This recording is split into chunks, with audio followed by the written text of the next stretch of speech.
There is a web of hate in America, and FAIR is the face of it. Well, FAIR is probably the organization most responsible for injecting hatred into the debate over immigration reform in this country.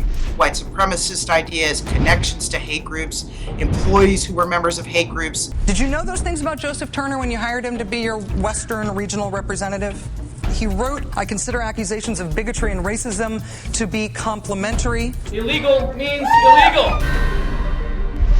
FAIR has many cells that peddle their hate agenda. In California, it is CAPS that floods the airwaves with these kinds of advertisements. If Californians are having fewer children, where are all the people coming from? Have sanctuary cities taken our compassion too far? What they're talking about is the immigrant population, which means Latinos. That means it's more important than ever that we expose the reality of the fraud called the DREAM Act.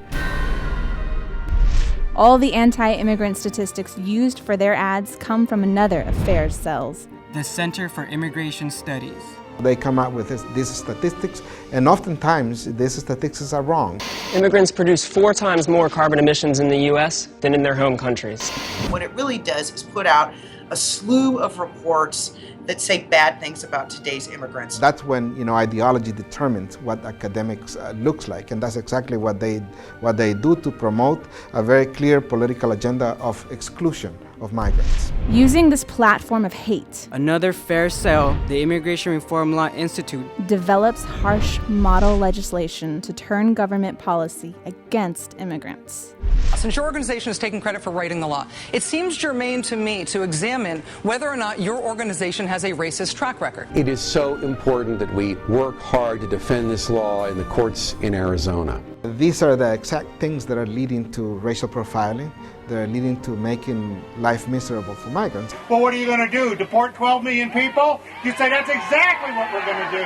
Well, you know, they call you KKK. They did me. I think it's honor, right? All right. If you follow the money, you find that all the funding and ideology for all of these groups come from one man, John Tanton. He's the founder of FAIR and its cells, and he started with money from the Pioneer Fund. The Pioneer Fund, which was established and run by Nazi sympathizers, eugenicists, and white supremacists.